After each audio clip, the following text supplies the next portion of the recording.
Hi everybody, I'm Professor Rad, and today we're going to talk about confidence intervals. So in this video, we're going to do just an introduction to the terminology of confidence intervals, and then in future videos, we'll talk about how you find them. So confidence intervals are built off of the central limit theorem. The central limit theorem can be used to help us make a prediction about a population's mean when we have a sample mean instead. So I'm going to use an example here. Now, this example would typically be used for proportions, but I'm going to talk about it in terms of means because that's what we'll be doing in this class. But just know there are other types of confidence intervals that you can find, and they have a similar but different method. So in this example, we're going to consider Gallup, which is a polling company, very famous. They track the percentage of Americans who approve or disapprove of the president's job performance daily based on phone interviews with about 1,500 national adults. So back in 2015, towards the end of November, Obama's approval rating was 46%, plus or minus 3 percentage points. And again, I picked this example because a presidential job approval rating is one that you hear very often. So the information that we have here is a confidence interval.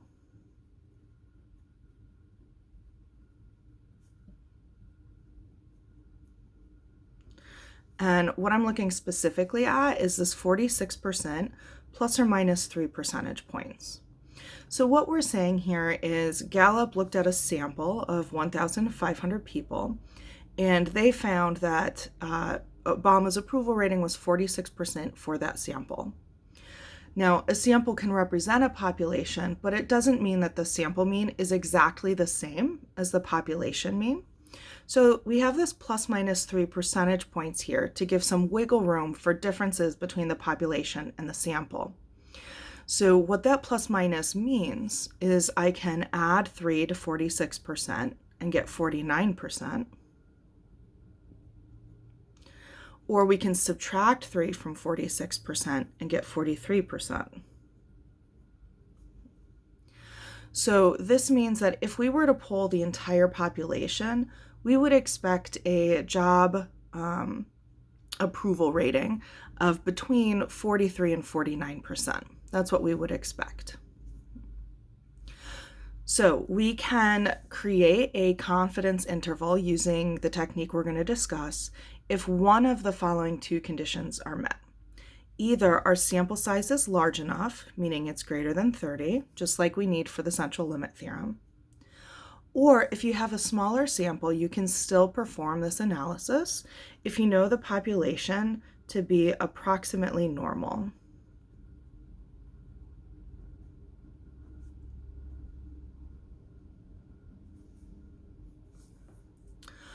All right, so let's go ahead and look at some of the terminology for confidence intervals.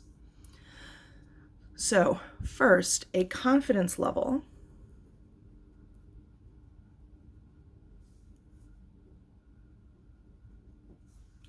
is a percentage that measures the success of the confidence interval. This will, for our class, always be given to you. It's usually going to be something in the 90s, so like 95%, 90%, 99%, even 98 or 99.9%. In the example we've been following that Gallup has done, Gallup uses a 95% confidence level. And we'll break down a little bit in just a moment what that means to be 95% confident versus like 98% confident. But just know that in statistics, this confidence level has a very specific meaning, and it's different than what you might hear colloquially, if you're having a conversation like, oh my God, I'm like 99% sure I failed that test, right? That's sort of a shorthand way of saying you're pretty sure. But in statistics, there is a specific meaning to this percentage that we're going to look at. Next, we have a critical value.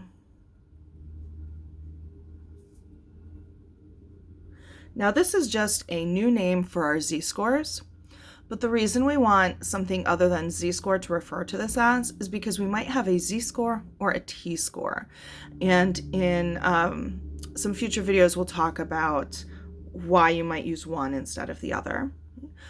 But basically we're going to have a critical value or a z-score, sometimes a t-score. Next, we're going to use something called a point estimate.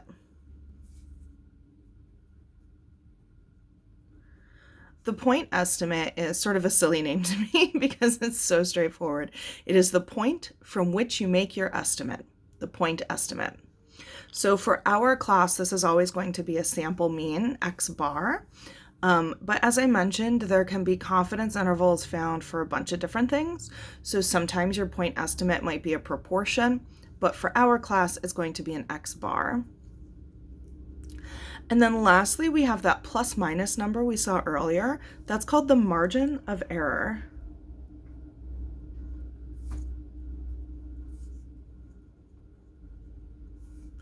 So that plus minus number you have in your confidence interval is called the margin of error, and we're going to use a capital E to represent that. Okay, so like I said, this video is going to have a bunch of information thrown at us that we're going to use in the future. So first I'm going to show you some formulas. Now, I mentioned that we have for our critical values z-scores and t-scores. So depending which critical value you're going to be using, your formula is going to be different, except the formula is the same. It's just different symbols. So our standard error that we used for our central limit theorem is the same. We've got sigma x bar, and that is sigma over the square root of n. Now, sometimes you might not know sigma. You might know s. So we have a standard error using s instead of sigma, but it's exactly the same formula. It's the standard deviation over the square root of the sample size. So sigma x bar and sx bar, they are different because one refers to a population and the other to a sample, but the concept behind the formula is the same, standard deviation over the square root of the sample size. We have a similar thing going on with the margin of error formulas. Again, if I know sigma, then my formula for margin of error is going to be z times sigma over the square root of n. But if I know s instead, it's going to be t times s over the square root of n. But although these formulas, one pertains to population and the other to sample, the bigger picture is the same. Whether it's z or t, you're using a critical value. Whether it's sigma or s, you're using a standard deviation, and n is your sample size. So to find the margin of error, we're going to do the critical value times the standard deviation and divide by the square root of the sample size. And then lastly, to get our confidence interval, we're going to do the same thing we did with the Obama's approval rating example. You're going to take your point estimate. In that example, it was 46%. And then you add the margin of error and you subtract the margin of error. Now let's talk a little bit about phrasing and interpreting a confidence interval, like what that 95 versus 90% means. So you can think of this like a word formula that you're going to plug into.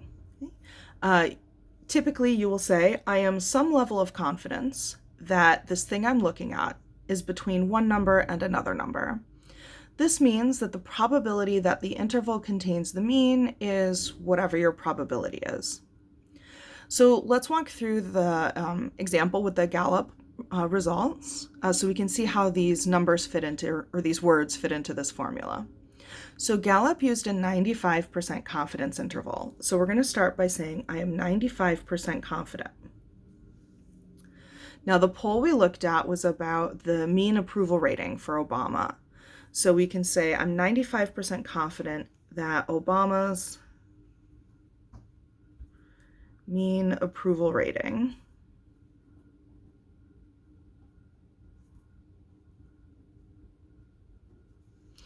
is between two numbers. So we're going to use the two numbers that we found after we did the plus minus to the point estimate. So we had 43% and 49%. This means that the probability that this interval contains the mean is, and we're going to go back to our confidence level here and just make that a decimal. So we'll have 0.95. So I'm 95% confident that Obama's mean approval rating is between 43% and 49%. Don't forget to label these values here. This means that the probability that this interval contains the mean is 0.95, and this number should always refer back to your level of confidence. So let me grab a quick scrap sheet of paper here, and let's talk about what's actually going on with our confidence interval. Okay, so here's what's going on with a confidence interval. Somewhere in your population, there's a population mean. So let's say I'm going to go out and find a sample, and I get my sample mean, and from that I create a confidence interval. So maybe my confidence interval stretches from over here to up here. Now, let's say you go out and you find a confidence interval using your sample. Now, since you and I are both taking random samples, our samples are going to be different, so they're going to have different means. So maybe my mean was 46, but your mean is 43. So instead of being focused around 46, yours is going to be focused a little bit lower. Maybe here's where your confidence interval lives, just a little bit lower than mine.